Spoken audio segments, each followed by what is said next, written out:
Todo el mundo parece estar de acuerdo en que no enseñamos a la gente lo que de verdad haría falta enseñar. Tenemos las primeras claves. El que quiera saberlas, en redes, en los próximos minutos.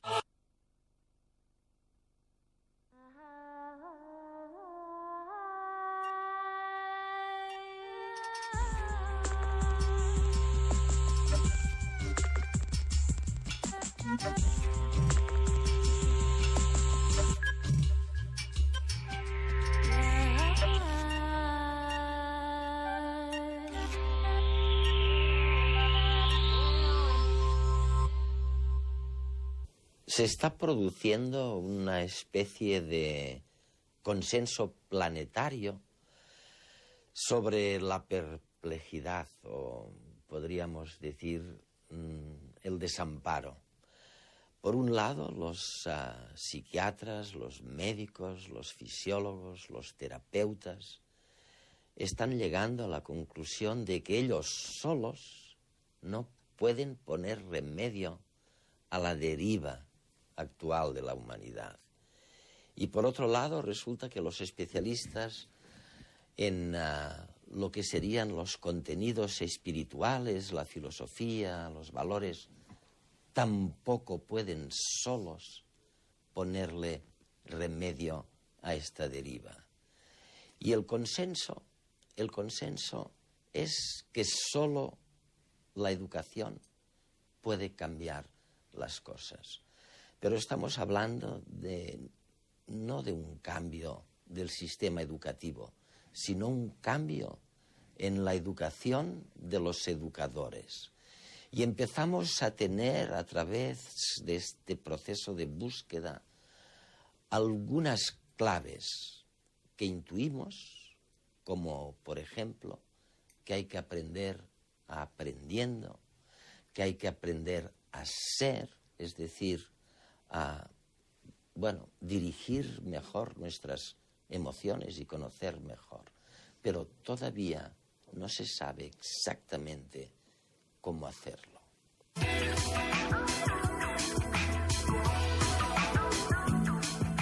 Claudio Naranjo es un conocido psiquiatra chileno, representante de las nuevas teorías gestálticas.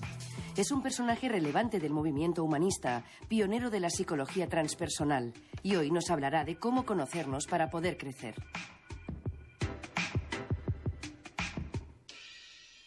Claudio, hace, varios años que hemos intentado tener esta conversación en Berkeley, donde parece que tú estás la mayor parte del tiempo, ¿no? Estuvimos una vez a punto en Alemania, pero tú viajas mucho, yo también. Y al final, of all places, como dicen los americanos, esta conversación por fin la tenemos aquí en Vitoria, en el norte. Es una alegría poder reflexionar contigo sobre temas en los que tú has trabajado durante décadas, ¿no? Tú conoces, ¿no? Yo no sé dónde lo he visto, pero es una especie de cartoon en donde se ve a unos niños de edad tierna disfrutando y chillando y riéndose, ¿no? Y luego se ve al lado un autobús con gente mayor, con gente adulta, no necesariamente mayor, dentro, todos muy serios, tristes y aburridos, ¿no? Y claro, te preguntas qué ha pasado, ¿no? ¿Qué tipo de crisis ha habido aquí? Sí. Para transformar a esta alegría en esta tristeza, ¿no? Sí, tanto la crianza como la escolarización son enemigas de la felicidad. No es un fin reconocido de la educación ayudar a que la gente sea feliz. No, Todavía queda un poco en el ambiente eso de que la letra con sangre entra. Sí, tú eres médico psiquiatra, ¿no? Sí. Originalmente. Y sí, eso debes saber un poco, ¿no? Bueno, yo me he dedicado a aplicar las cosas que aprendí a través de la psiquiatría al mundo social. Sí. Me estoy transformando en un psicopatólogo de la sociedad, partiendo de la base de que la sociedad está enferma. Y hay gente como tú que dicen, empiezan primero con la medicina, la psicoterapia, y luego los que tienen este afán integrador miran también las recetas espirituales para mejorar la situación. Y al final volvemos al cartoon ese del autobús y con la gente triste y los niños, y al final decís, y tú muy particularmente, el único remedio es la educación, es cambiar la educación. Es más fácil prevenir que curar. El adulto tiene que hacer esfuerzos muy grandes para cambiar. Para cambiar, para transformarse, para madurar, para sanar. No son tantos los llamados, pero los elegidos son menos. Digo que no son tantos los llamados porque cada vez son menos, yo creo. La gente parece que vive en gran conformidad. Antes había más una vocación. Me imagino que en el medioevo el deseo de ver a Dios era parte de la cultura, estaba más aprobado. Ahora, si uno está buscando algo que no da el mercado, si no da el mundo secular, si uno busca, uno es raro, es alguien que hay que darle tranquilizantes. No hay un término en la cultura que valide esa búsqueda de algo que no está en el espíritu de la época. Entonces, pero es nadar contracorriente, ya sea en los caminos espirituales o en el camino terapéutico. Muy difícil la cura.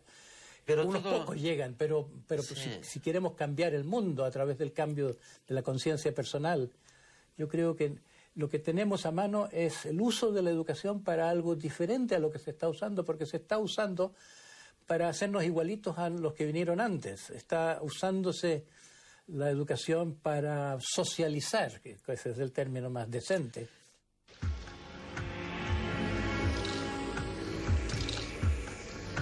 En la sociedad actual tenemos una serie de necesidades que no están suficientemente atendidas en la educación formal. Pensemos que muchos problemas que experimentan los jóvenes y los adultos tienen que ver con estrés, ansiedad, depresión, consumo de drogas, comportamientos de riesgo. Todo esto no queda suficientemente contemplado en la educación formal. Y desde la educación emocional se pretende el desarrollo de competencias emocionales para prevenir todas estas situaciones.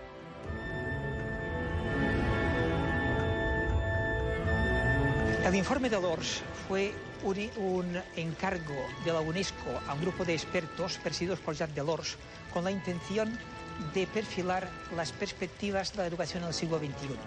En este informe se establecen 4 grandes pilares que son aprender a aprender, aprender a hacer, aprender a convivir y aprender a ser. De los 2 primeros significa que no es suficiente con saber cosas, sino que se necesita saber aprender, porque se tendrá que aprender durante toda la vida. En cuanto al segundo, significa que no es suficiente con saber, sino que hay que saber hacer. Pero lo que más me interesa resaltar es que los 2 últimos, aprender a convivir, va a ser el gran reto del siglo XXI, y aprender a ser complementa este aprender a convivir. Y que de estas dos últimos aspectos, dos últimos pilares, es donde se fundamenta y justifica la educación emocional que estamos promocionando.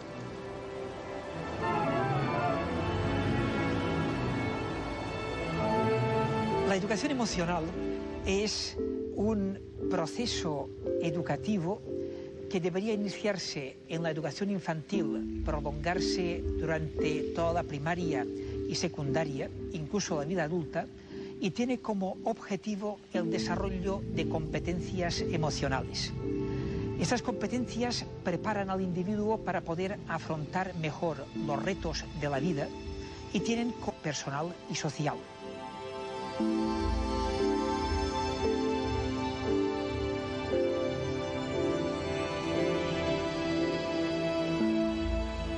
El Grupo de Recerca en Orientación Psicopedagógica, ha elaborado unos materiales para educación infantil, primaria y secundaria, tanto obligatoria como post-obligatoria. Estos materiales pretenden ser un apoyo al profesorado, algo que consideramos que el profesorado debe recibir previamente una formación específica para poderlos utilizar con todas las posibilidades que tiene. Estos ejercicios pretenden desarrollar, por una parte, la conciencia emocional, es decir, desde qué emoción me relaciono yo con la otra persona. Porque a veces no soy consciente de que estoy ante otra persona y me relaciono desde la aversión o desde la ira. Y si mi emoción predominante es una emoción negativa, muy probablemente predisponga a que tengamos conflictos, malos entendidos y por lo tanto que la relación no sea fluida. Y como consecuencia me vaya a sentir mal y de aquí se pueden derivar comportamientos incluso de riesgo. Tomando conciencia de cuál es la emoción, el paso siguiente es la regulación emocional. Si yo tengo rabia, ¿cómo puedo regular apropiadamente esta emoción para que no derive en violencia, en agresividad? Sino que sea capaz de poner inteligencia entre los estímulos que he recibido, que me predisponen al ataque, pero procurar regularlos antes que se derive el comportamiento de riesgo. Así podemos pasar a mantener relaciones positivas con otras personas, a desarrollar la autonomía emocional, que es como una especie de inoculación de emociones contaminadas que están muy presentes en nuestra sociedad, y en último término, aprender a desarrollar, a gestionar de forma consciente el propio bienestar, que como señalamos es la finalidad de la educación emocional. Y hay una especie de gran paradoja, ¿no?, en el tema educativo, y es que ahora hay una especie de consenso, pocos te van a discutir lo que estás diciendo, Claudio, de que realmente prácticamente el único remedio es transformar el sistema educativo. Empezamos a tener, después de, porque yo os sigo la pista desde hace ya unos cuantos años, ¿no?, y empieza a haber un consenso también en algunos de los principios que deberían aplicarse en la transformación de esta educación, pero no sabemos muy bien cómo hincarle el diente. Por ejemplo, decimos una cosa que tú has dicho durante años: hay que ir a una educación integral, holística lo llamas a veces, ¿no? Oye, el Ministerio de Educación está de acuerdo con eso, pero no sabemos. Yo creo que no es solo cosa de no saber, es cosa de no darse cuenta entre la diferencia entre hablar y hacerlo. Justamente ayer un amigo me estaba diciendo que tiene su chiquito, no sé si tendrá 5 años o no, menos, en un colegio de monjas, y les dieron un gran discurso sobre la espontaneidad y sobre la libertad, la importancia de la libertad, de que la educación debe ser liberadora, y después sermones y sermones y disciplina, como si no hubiera conciencia de cuán lejos están de hacer una educación emancipatoria como la que en sus textos o en sus doctrinas afirman. Yo creo que eso pasa en muchas partes. Se habla de educación integral porque se le está dando un poquito de un barniz de algo, pero prácticamente no hay una educación de las emociones, una educación emocional que tendría que ser una educación que le abra las puertas a lo terapéutico, porque no se puede educar el corazón, como se dice desde Rousseau, sin hacerle caso al hecho que la gente llega ya dañada a la escuela. La gente llega gritona o llorona o rabiosa o malhumorada, porque es una peste que se transmite a través de las generaciones, va de padres a hijos, es un mal, como una plaga emocional que la educación tendría la posibilidad de detener. ¿Y esto lo puede enseñar a alguien que también está dañado? No. Por eso yo digo que no es cosa de formar formadores en la forma habitual académica, sino que hay que introducir un elemento nuevo que es transformar, que en parte es curar, pero también darle una dimensión de experiencia espiritual, aunque es una palabra muy polémica esto, a los educadores. Ayudar a la transformación de los educadores para que los educadores puedan contactar con su bienestar, con su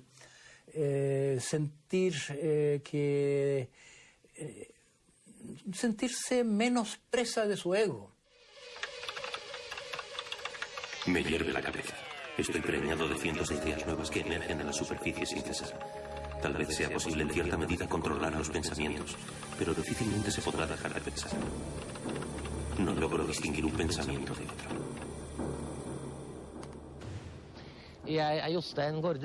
Me llamo Jostein Gaarder. Soy un ciudadano del planeta Tierra y un habitante del universo. En cierto modo, mi vida empezó hace 14.000 millones de años, cuando se inició el Big Bang. Forma parte de mi identidad. Pertenezco a la naturaleza. Soy un primate, soy un vertebrado, por eso me interesa la ciencia. La mayor parte del tiempo el mundo está dormido. Solo de tarde en tarde el mundo se frota los ojos para librarse del sueño y despertar consciente de sí mismo. ¿Quién soy yo?, pregunta el mundo. ¿De dónde vengo? Yo definiría la educación como la búsqueda para intentar comprender más sobre la vida. El objetivo de la educación debería ser enriquecer la vida de la gente. No creo que la disciplina o el miedo sean buenas motivaciones para el aprendizaje. Hay, no obstante, algo que debería interesar a todos los seres humanos, independientemente de quiénes sean o de en qué parte del mundo vivan. Sí, querida Sofía, hay algunas cuestiones que deberían interesar a todo el mundo.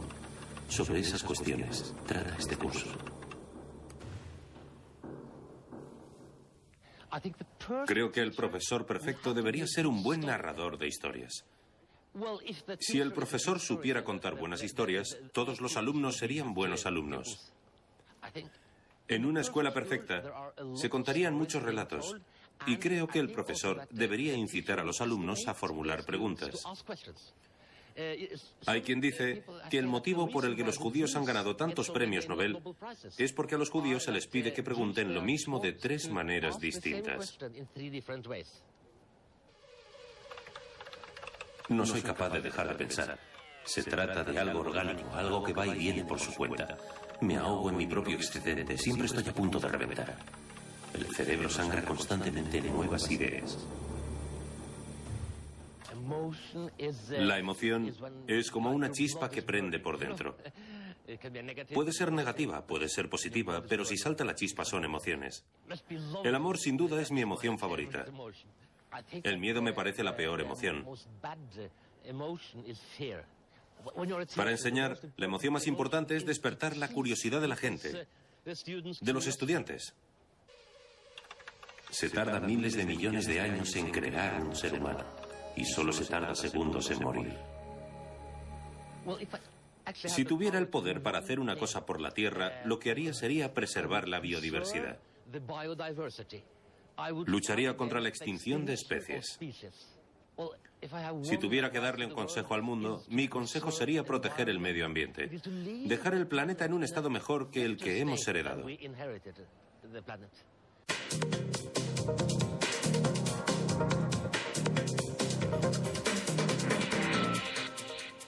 La pregunta que me hago es la de ¿dónde están los límites de la mente humana? O también se podría decir, ¿cuáles son las posibilidades de la mente humana? Esta pregunta, digámoslo así, ha sido respondida de una forma muy diferente en Oriente y en Occidente.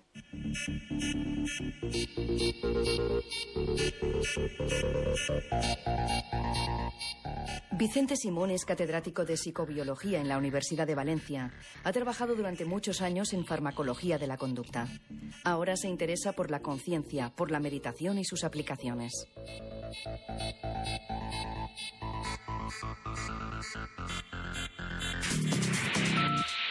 Las tradiciones filosóficas orientales, las tradiciones que se llaman meditativas, han llegado a Occidente y han encontrado un terreno abonado, han encontrado el interés del público en general y también de los científicos en particular. Entonces, actualmente lo que estamos viendo es esa conjunción entre la filosofía oriental y la ciencia occidental. El estudio neurobiológico de la meditación, es decir, saber qué está pasando en el cerebro cuando hacemos meditación. Eso es una de las direcciones que existen actualmente en la ciencia occidental, que está dando frutos muy interesantes. Otro segundo terreno es la psicoterapia, aplicaciones de la meditación en la psicoterapia, en el tratamiento de diversos trastornos mentales o disfunciones mentales, como por ejemplo la ansiedad, la depresión. Y un tercer terreno sería el tratamiento de otras patologías más psicosomáticas, como el estrés, la psoriasis. Bueno, la meditación evidentemente es un entrenamiento de la mente y por tanto sería una formación de la mente. Lo que pasa es que la práctica es difícil de hacer eso, es decir, es difícil de llevar hasta las escuelas, pues, digamos, técnicas de meditación o promover en las escuelas técnicas de meditación. Bien, la palabra escogida es la de meditación. ¿Qué es la meditación?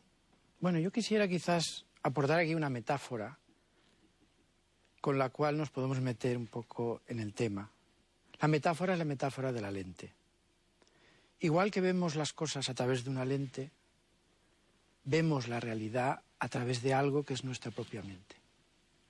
Entonces, igual que si cambiamos la lente, cambiamos la realidad, cambiamos la percepción de la realidad, si transformamos nuestra mente, transformamos también la realidad que vivimos. Y en realidad la meditación no es otra cosa sino que una serie de ejercicios para transformar la mente, para llevar la mente a otro nivel de conciencia. En eso consiste esencialmente la meditación. Y en realidad consiste de muchísimas técnicas muy diferentes y que no tenemos tiempo de especificar aquí, por supuesto. Pero fundamentalmente lo que se busca con la meditación es lograr un cambio de la mente, un cambio de la conciencia. El cojín de la meditación nos recuerda una cosa, que es que hay que adoptar una postura concreta en la meditación. Y esa postura concreta nos habla del cuerpo. Entonces, en la meditación es muy importante el cuerpo, lo que estamos haciendo con el cuerpo. Y es muy curioso ver cómo se está descubriendo, cosa que han sabido desde siempre, desde una forma no científica en Oriente, pero se está descubriendo de forma científica en Occidente, que existe una estrecha relación entre los movimientos, la postura, la respiración, las emociones y la propia mente. De tal forma que forman todo como una unidad y que si tú cambias alguna cosa en un sitio, cambia todo lo demás. Es decir, que quizás una de las formas más sencillas de cambiar la mente, curiosamente, es cambiando el cuerpo. Una de las formas más sencillas de influir sobre las emociones es actuando sobre la respiración, haciéndose consciente de la respiración. Por eso, cuerpo, movimientos, respiración, emociones y mente es toda una unidad. Y yo creo que eso es una de las cosas que se tienen que investigar más en el futuro cercano para ver cómo se le puede sacar partido a esa profunda interrelación. Bueno, el lugar que he elegido es las cataratas de Iguazú, en la frontera entre Argentina y Brasil. Simplemente porque es un lugar grandioso y es un lugar en donde se puede apreciar el espacio. ¿Y por qué es tan interesante el espacio? El espacio externo es interesante porque nos lleva al espacio interno. Y el espacio interno es el lugar donde realmente habitamos, el lugar donde vivimos. Y vivimos tanto mejor cuanto más espacio interno tengamos. Es decir, si como muchas veces hacemos los seres humanos, eso lo hacemos muy bien, que es construir una jaula y luego encerrarnos dentro, pues eso no es bueno. Es decir, nosotros vivimos bien cuando tenemos espacio, pero el espacio en el fondo nos lo montamos nosotros, el espacio nos lo hacemos nosotros. O sea, tenemos que identificarnos con el espacio. Es bueno cuando nos identificamos con el espacio y creamos espacio y somos realmente espacio. O sea, el ser espacio nos da apertura, nos da tranquilidad y esa sensación, digamos, de respirar hondo que tenemos cuando nos encontramos libres, no cuando nos encontramos encerrados entre cuatro paredes. He escogido dos libros, ambos relacionados con mi historia personal. El primero es el Tao Te Ching, que es un libro que data desde hace 2400 o 2500 años, no se sabe exactamente de cuándo.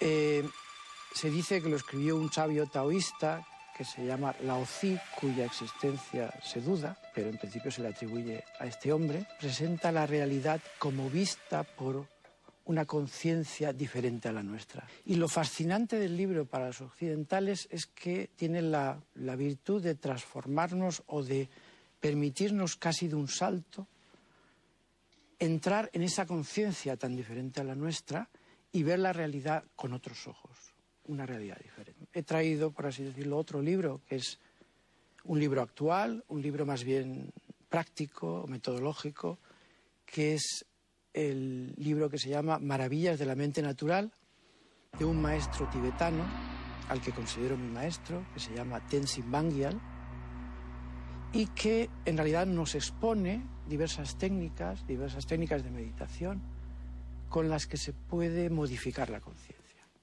Es un libro más práctico, es un libro, dentro de su dificultad, es un libro con el que se puede empezar a practicar. El rayo de luz, o la luz en general, es un símbolo de la conciencia. Y la conciencia es una capacidad que en realidad apareció a lo largo de la escala filogenética en los animales, pero que en la especie humana tiene unas características muy especiales, porque somos capaces de ser conscientes no solo de lo que está pasando, sino también de ser conscientes de nuestra propia mente. Ahora bien, ¿cómo relacionamos esto con la meditación?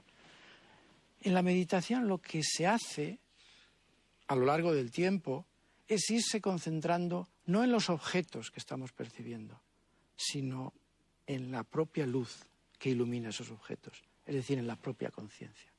Es decir, tenemos el espacio, la luz, y nuestra atención se va dirigiendo cada vez más a la propia luz, es decir, a la propia conciencia. Lo que estamos asistiendo ahora es al encuentro entre esas dos grandes, digamos, civilizaciones, la oriental y la occidental, y ese encuentro supone que la ciencia va a ir estudiando por una parte y asimilando también lo que son las grandes tradiciones filosóficas orientales. Como dice el Dalai Lama en uno de sus libros más recientes, en realidad la espiritualidad y la ciencia tienen la misma meta, que es la búsqueda de la verdad.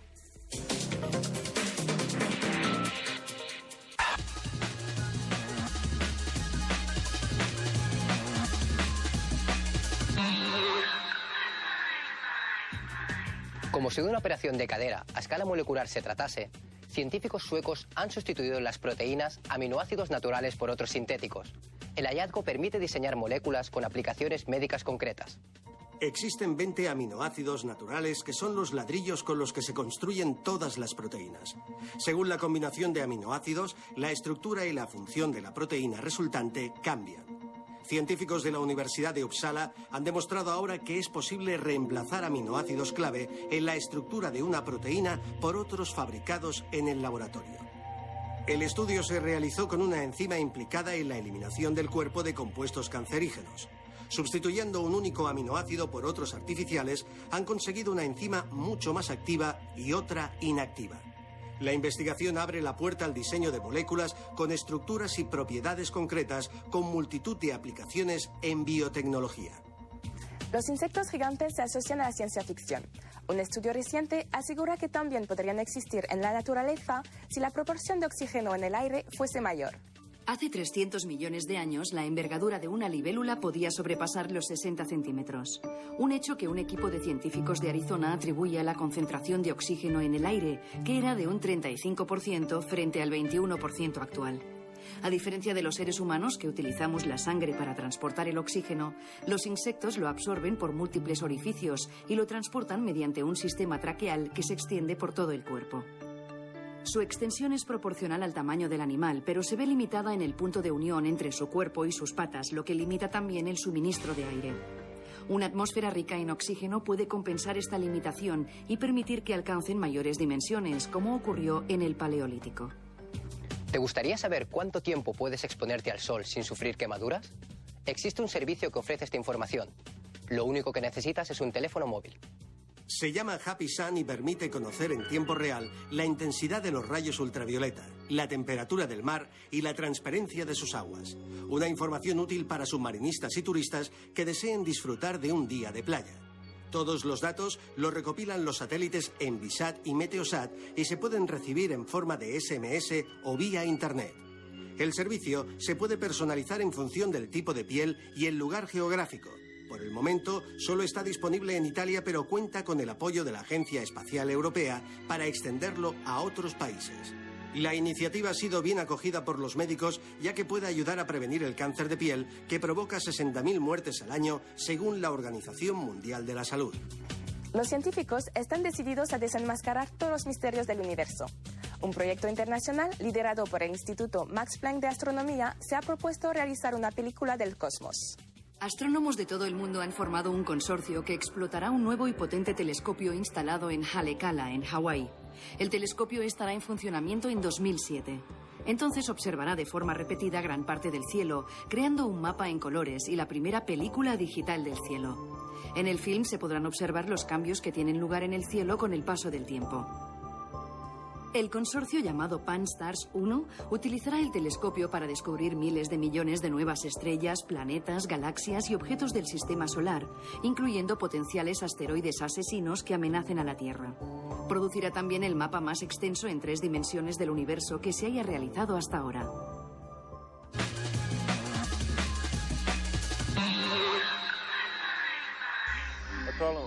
Un problema actual en las sociedades humanas es que hemos perdido la relación directa entre nosotros, nuestras mentes y nuestros cuerpos. Si estamos enfermos, llamamos al médico. Si sentimos dolor, tomamos calmantes. Dependemos de otras personas, lo cual es lógico porque no tenemos todo el conocimiento. Por supuesto, se debe consultar al médico cuando es necesario. Sin embargo, hemos descubierto que podemos hacer mucho más por nosotros mismos de lo que la gente cree habitualmente. El pensamiento es el producto de la interacción eléctrica entre los millones de células del cerebro. Por tanto, lo que pensamos tiene un soporte físico y se relaciona con una arquitectura neuronal determinada, la cual conecta también con el resto del cuerpo. El campo de la medicina conductual es el campo de la ciencia que estudia la relación entre el cerebro y el cuerpo. En este campo se hacen muchas investigaciones para intentar comprender cuál es exactamente esta relación de una forma científica. Un ejemplo es el estudio sobre los secretos y el cuerpo y la enfermedad. Parece ser que la gente que tiene muchos secretos violentos, importantes, tiene más probabilidad de desarrollar enfermedades psicosomáticas. La relación entre estos dos factores es probablemente el sistema inmune. Muchos estudios ya han demostrado que la ansiedad que nos producen algunos pensamientos negativos se expande más allá de nuestra mente. El estrés influye en ciertas hormonas y a la larga es capaz de hacer debilitar nuestras defensas. Los secretos no son algo que se tiene durante un día, sino que se guardan durante años. Lo que la gente hace es intentar suprimir el pensamiento, no volver a pensar en eso más. Muchos estudios en psicología muestran que cuanto más intentas no pensar en algo, más piensas en ello. Cada vez que piensas en lo ocurrido, te sientes mal y quieres hablar de eso con alguien, pero no puedes. Así que lo que experimentas es una pequeña y corta reacción de estrés. Pero esta reacción ocurre varias veces al día durante muchos años, con el resultado de que es un proceso acumulativo que puede inducir la aparición de una enfermedad psicosomática. El sistema inmune no funciona de manera óptima, causando alergias, problemas de piel, úlceras e incluso en algunos casos se ha tenido constancia de gente que ha desarrollado algún tipo de cáncer debido a esto. Estos datos pueden ser el punto de partida hacia una nueva medicina en que los factores emocionales, mentales y físicos sean determinantes en el diagnóstico y tratamiento de muchas enfermedades.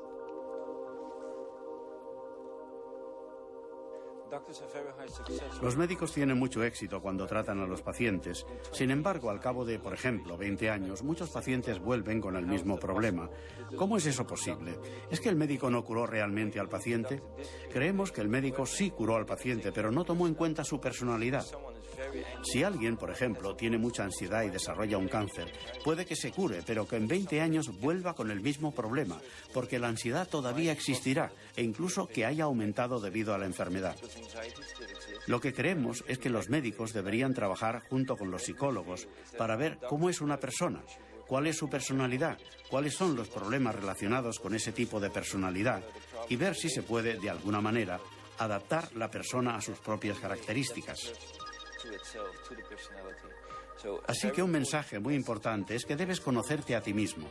Y si te conoces bien y aceptas cómo eres, puedes trabajar tanto tus problemas personales como psicológicos. Desde esta perspectiva en que nuestro bienestar físico está influenciado por cómo somos y cómo nos sentimos, aparecen nuevas terapias psicológicas alternativas. Muchas de ellas toman en consideración un concepto de salud integral, en el que la ausencia de enfermedad no se limita a algo físico, sino también emocional. Una forma que tenemos de trabajar con las personas es a partir de las imágenes significativas que ellas han tenido y que de alguna manera les han dejado traumatizadas o bloqueadas en su proceso natural y saludable. Las imágenes significativas se quedan archivadas incluyendo tres grandes áreas. Una que es la emoción de lo vivido, otra que es la imagen como algo gráfico, una fotografía gráfica, y otro aspecto que es el significado que ha tenido esa experiencia. En un primer momento estas imágenes se graban con estos tres aspectos, con estos tres componentes, y de una forma saludable quedan disponibles los tres. Sin embargo, lo que ocurre con el tiempo es que cada uno de estos tres aspectos se van a diferentes lugares, se archivan en tres diferentes lugares, no permitiendo que se accedan juntos, es decir, se disocian. Entonces, en nuestros trabajos lo que tratamos de hacer es volver a la persona a unir mediante la evocación, reevocación de esa experiencia para que conecten esos tres componentes, y eso en sí mismo es saludable porque libera la tensión que en su momento se produjo y que queda disociada. Lo que hacemos al principio es un poco de rueda de confianza de grupo, nos miramos, nos conocemos. Después, en una segunda fase, entramos en el movimiento y el objetivo aquí es desbloquear el cuerpo y hacer que el cuerpo sea un aliado para el trabajo posterior. Y es en el cuerpo o es a través del cuerpo donde muchas veces o el cuerpo ayuda o no permite que salgan pues algunas experiencias más difíciles que se han producido en algún momento. En una tercera fase ya pasamos a la relajación, y a través de la relajación lo que pretendemos es que este cuerpo que a veces aguanta y no permite, pues entre en un estado de paz, donde permita que fluidamente las imágenes que están escondidas o están grabadas de estas experiencias que pueden haber sido traumáticas, pues fácilmente puedan acceder a la conciencia de la persona. Y después lo que hacemos es que a través de una guía, guiamos a la persona a través de una visualización para que pueda contactar con estas experiencias, y a través del dibujo y a través de la parte más artística y plástica darle un simbolismo que luego nos va a servir para racionalizar todo eso. Y siempre la pretensión es que a través del cuerpo, contactando con la emoción y luego la racionalización y la significación que le damos, permite a la persona integrar experiencias y por lo tanto encontrarse mejor, tanto emocionalmente como físicamente, y poder superar pues dificultades que pueda tener. Pero en unos momentos en donde la gente se queja tanto de falta de disciplina, de valores, de delincuencia, de violencia, enaltecer o fomentar esta independencia, ¿no lo ves como No, yo creo que extraño? hay bastante prueba experimental de que se puede tener una educación muy libre que redunda en una mayor disciplina que la educación disciplinaria, cuyo resultado en el fondo es una disciplina solo superficial, con mucha rebelión y con mucha resistencia al hecho mismo de aprender. Hoy en día la crisis de la educación en parte es que la gente no quiere aprender. Los estudiantes están desarrollando dislexias, trastornos de la atención, toda clase de síntomas, para qué decir los síntomas normales de la neurosis. Todo eso porque ya no soporta más que se le alimente en forma forzada algo que no viene desde el interés, que no viene desde la iniciativa propia. Entonces los pedagogos más libertarios, claro, tienen mucha convicción de que al niño en vez de que enseñarle, hay que ayudarlo a aprender. Hay que poner el acento más en el aprendizaje natural, de los niños que tienen mucha curiosidad, mucho deseo de aprender, y que la educación actual los imbeciliza. Dijo, ¿me recuerdas la frase de alguien cuando, no recuerdo quién era, que dijo, en cuanto has enseñado algo a un niño, has impedido que aprenda? Exacto. Hay maduración y hay condicionamiento. La educación actual es condicionante. Hay que aprender, hay que pasar exámenes, si no tienes la pena de que tal vez no vas a tener trabajo, no vas a ser aceptable, no vas a tener estatus. ¿Cómo sabes de eso, Claudio? Entonces, las cosas que se aprenden a presión se olvidan muy pronto. Las escuelas están enseñando a pasar exámenes, no están enseñando a vivir, no están enseñando ni siquiera a un desempeño de mayor eficiencia. Hay muy poca correlación entre notas escolares y rendimientos más adelante en las realidades de la vida. Entonces, es un desperdicio de la educación, y yo digo que es un fraude.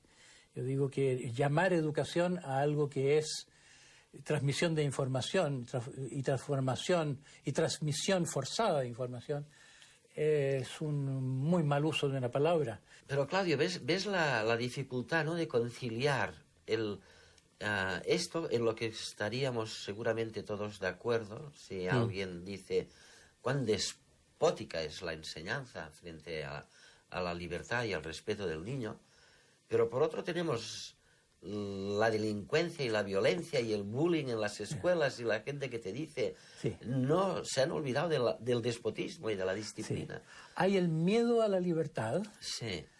Y yo digo que es un miedo irracional que comprobadamente hay pruebas tanto en el mundo terapéutico como en el mundo educacional. En el mundo terapéutico, el proceso terapéutico, el proceso cuando funciona la psicoterapia, cuando una persona llega a sentirse menos agobiada por su rabia o por su vanidad y por su necesidad de ser reconocido y por todos esos lastres, cuando una persona llega a eso,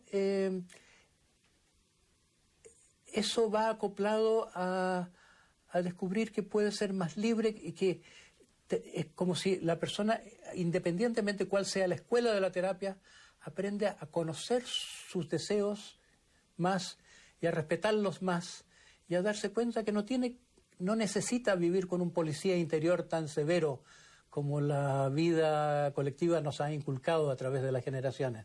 Las personas que sanan son las personas que se liberan de su policía y viven su libertad en forma productiva y socialmente útil.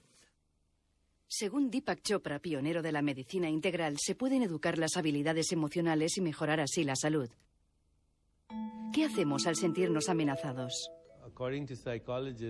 Según los psicólogos, la mayoría de personas paraliza su desarrollo emocional alrededor de los 8 años, lo que significa que en una situación amenazante intentamos controlar la situación a través del enfado, la hostilidad y la intimidación, o a través de la tozudez, o tirando la toalla, o haciéndonos las víctimas o siendo extremadamente manipuladores. ¿Qué es ser emocionalmente inteligente? La verdadera inteligencia emocional consiste en la capacidad de entrar en contacto con las emociones propias y también con las emociones de los demás. Y también consiste en la capacidad de gestionar la relación. No solo las propias emociones, sino la relación con toda su complejidad.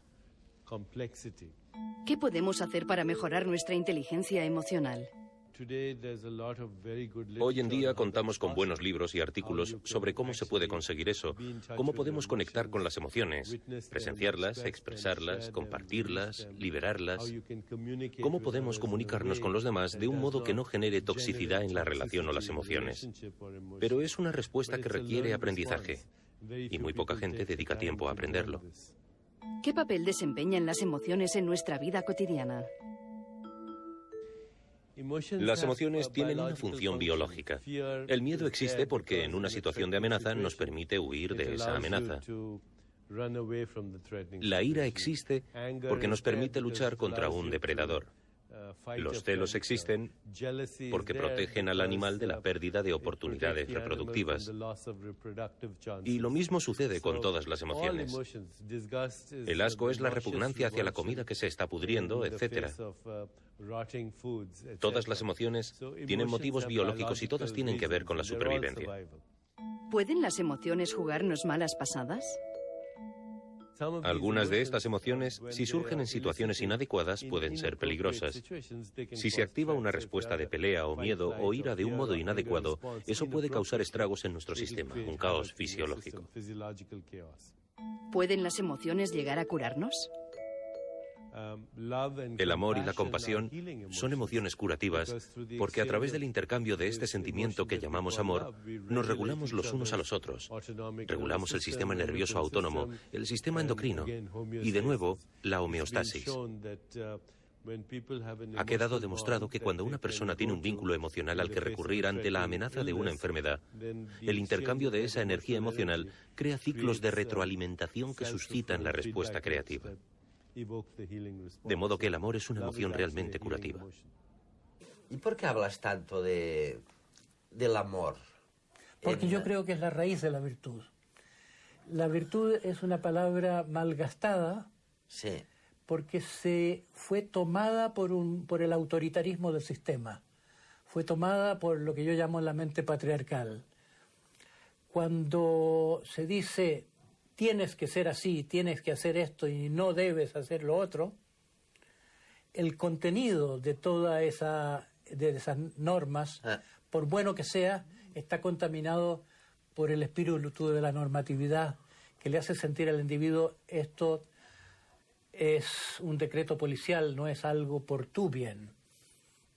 Entonces, yo creo que ya estamos en un momento histórico que hemos creado anticuerpos ante eso, estamos alérgicos a que se nos trate autoritariamente, y la palabra misma virtud no tiene prestigio. En estos momentos se reirían de uno si quiere plantear... Ser virtuoso. Sí. Mi idea es que lo que se necesita es una educación para la virtud sin moralismo, pero la única forma de hacer eso es a partir del amor. Como que la raíz de la virtud, la raíz más prepatriarcal, digamos, de la virtud es la salud amorosa.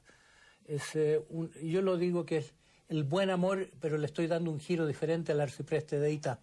Él decía que el buen amor es el amor de Dios, a diferencia del amor carnal. Yo digo, el buen amor es la integración de los tres amores, de los tres aspectos del amor, que son el amor al prójimo, que es el amor materno, el amor que ve un tú, o que le da al otro la calidad de otro yo, que es un amor mamífero, digamos, el amor de nuestro cerebro emocional. Segundo, el eros, que es el amor pagano, el amor freudiano, el amor de los enamorados, que tiene que al centro el goce. Es como si hemos criminalizado tanto el goce que le hemos quitado el valor potencialmente sagrado al amor, no solo al amor erótico, porque no es el amor genital, es al placer. Que es esto, el niño interior que quiere ciertas cosas, como las plantas que se orientan hacia la luz. Las plantas sabiamente buscan la luz. Nuestros organismos, el placer está en nuestro ser como una brújula también. Tenemos una sabiduría organísmica, tenemos una manera de fluir con la naturaleza que está ya perturbado porque ni siquiera sabemos lo que queremos. ¿Y el tercero? Y el tercero es el amor a lo divino, pero que no necesita estar interpretado como un amor a Dios de acuerdo a ningún credo determinado. Hay el amor a los valores, el amor a la justicia, el amor a la vida, el amor a la belleza, el amor al bien, el amor digamos, el amor que mira al cielo en lugar de mirar a la tierra. La tierra es la compasión, al cielo es la devoción. Entonces, mi idea es que somos seres tricerebrados, tenemos un cerebro primitivo reptiliano, tenemos un cerebro medio mamífero, tenemos un cerebro moderno, humano. E integrado, ¿no? Y que estos no solo tienen que ver con el pensar, con el sentir, con el querer y con la instintividad, con lo biológico, sino que también tienen que ver con estos tres aspectos del amor. Y que estos aspectos del amor están desequilibrados en todas las personas de acuerdo a su tipo psicológico. Hay personas que aman más en forma erótica, son los don Juanes de la vida, ¿no? Criaturas de deseos, a divertirse, son golosos, por ejemplo, o lujuriosos. Hay personas que son más volcados al amor al prójimo, hay personas que son más admirativos. Pero si cualquiera de estos falta la plenitud de la persona y hay una insatisfacción con la que se paga eso. Si una persona es demasiado narcisista, por ejemplo, quiere ser demasiado importante, no se inclinará suficientemente como para, no digo solo respetar a los valores de otros, sino para que abrirle paso a la belleza del mundo. El mundo se hace grande solo cuando nosotros tenemos esta capacidad de respeto. Entonces, yo digo que si quisiéramos tener una educación para seres tricerebrados, una parte muy importante de eso sería no solo lo holístico en cuanto a pensar, sentir y querer, sino holístico en sentido de estos tres amores que constituyen la virtud. Que la persona es virtuosa cuando tiene estos tres aspectos esenciales del ser humano, que son la capacidad orgánica del placer, que ya de la célula lo tiene, pero que la persona lo tiene a nivel psíquico, en ese principio del placer, como decía Freud, el principio solidario, el principio empático que tenemos naturalmente, si es que no nos lo quita la vida al hacernos egoístas, la neurosis, digamos, y esta capacidad de respeto, que también es lo que hace el aprendizaje. Aprendemos porque imitamos a los grandes, aprendemos el lenguaje porque imitamos, tenemos un mandato biológico de incorporar aquello que se nos hace admirable porque lo hacen los mayores. El conocimiento científico aumenta de manera exponencial. Cada vez sabemos más sobre el macro y el microcosmos. Pero tras cada descubrimiento se abren nuevas preguntas.